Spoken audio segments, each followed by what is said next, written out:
ဒီလောကကြီးရဲ့နေရာမှာအရာ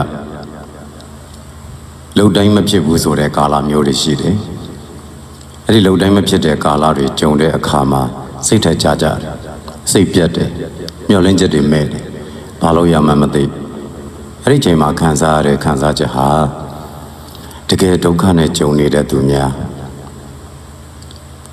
သားသမီးများဆွေမျိုးရင်းချများဆုံးရှုံးရတဲ့သူတွေ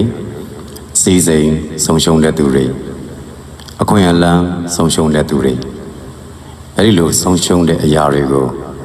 ကြုံဘူးသောသူများမှအပြည့်အဝနားလည်နိုင်မယ်ဆွေမျိုးရင်းချမကောင်းသောနည်းနဲ့ဆုံးရှုံးရတာတာမန်96ပါးယောဂနဲ့ဆုံးရှုံးတာမျိုးမဟုတ်ပဲမကောင်းသောနည်းတစ်ခုခုနဲ့ဘေးတစ်ခုခုနဲ့ဆုံးရှုံးရတာမျိုးကိုကိုယ်တိုင်ကြုံဘူးမှအဲ့ဒီခံစားချက်ကိုနားလဲတာဒီတော့ခံစားချက်တွေပြင်းထန်တယ်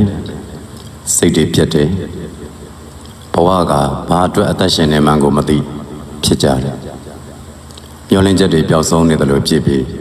ကိုယ်တောင်မှဘာအတွက်အသက်ရှင်နေမှန်းမသိဖြစ်လာတယ်အဲ့ဒီလိုအခါမျိုးမှာသတိထားရတယ်အဲ့တော့ဆုံးရှုံးမှုအမျိုးမျိုးကြုံဘူးတဲ့သူတွေဆိုလို့ရှိရင်လေတရားနဲ့ဆင်ခြင်နိုင်ပါမှသူတို့လည်းတတ်တာတခါဆုံးရှုံးလဲဒီအတိုင်းပဲနောက်တစ်ခါဆုံးရှုံးလဲမရင်ကျက်ဘူးအဲ့ဒီလိုသွားလို့မရဘူးအဲ့တော့ဘဝကြီးထဲမှာစိတ်သက်သာခွင့်လေးကိုကိုယ့်ဘာသာကိုယူနိုင်မှပဲဖြစ်မယ်ဒုက္ခလို့မြတ်စွာဘုရားဟောတော်ဘဝကိုရထားတာနောက်ထပ်ပြီးတော့စိတ်ကိုမငြင်းဆဲမိစေနဲ့အပင်ပန်းစေအောင်များသောအားဖြင့်တော့တရားဆင်ခြင်ကြရတာဖြစ်ချင်တိုင်းမဖြစ်တာကြိုးစားနေပြီမဲ့လို့အကုန်လုံးဆုံးရှုံးသွားရတာဒါတွေကို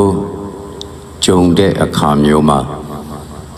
ရည်ရွယ်ချက်ပျောက်သွားတယ်လို့ဘဝကြီးတစ်ခုလုံးဆုံးရှုံးသွားတယ်လို့မျိုးမခံစားပါနဲ့အချိန်တော့ယူရတယ်ခံစားချက်တိုင်းကိုတတ်တာစေဖို့အတွက်အချိန်တစ်ခုကိုယူရတယ်သို့တော်လည်းပဲကိုယ်စိတ်ကိုတည်ငြိမ်အောင်လို့ခုံတော်ပွားခြင်းအမှန်တရားကိုသာဆင်ခြင်ခြင်းအရှိတရားအတိုင်းသာဆက်ပြီးတော့ရှင်သန်ခြင်း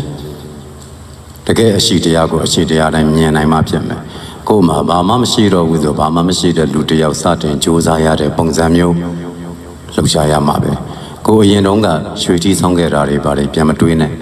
အခုလောလောဆယ်ကိုယ်ဘဝက3ညရသွားရင်3ညရောက်သွားပြီဆိုရင်3ညကနေပြန်စားရမယ်နေလေအတိုင်းလေကတစ်တွေအတိုင်းပြန်တက်ရမှာပဲအဲ့တော့စိတ်တက်ကြနေရင်ဘာအကျိုးမှမရှိဘူးအရှိအတိုင်းမြင်အောင်ကြိုးစားပြီးတော့အဲ့ဒီအရှိအတိုင်းကနေပဲလက်ရှိအရှိအတိုင်းကြိုးစားပါအောင်မြင်ခြင်းနဲ့စိတ်ရှိသေးတယ်အသက်ရှင်သန်ခွင့်ရကျင်သေးတယ်ဆိုရင်တော့အဲ့လိုမလျှော့တော့ဆွဲနဲ့ပြန်မတ်တည်ပြီးတော့ကြိုးစားရပါတယ်လို့ဘုန်းကြီးကဒါအလုံးသိစေဖို့ပြောပါတယ်နောက်ဘယ်တော့မှစိတ်တကြကြတယ်လို့ဖြစ်တိုင်းစိတ်ကိုလွတ်မပေးပါနဲ့စိတ်ကိုပြန်မတ်တည်ပါကိုယ့်အတွက်နေရာတစ်ခုတော့ရှိနေပါလိမ့်မယ်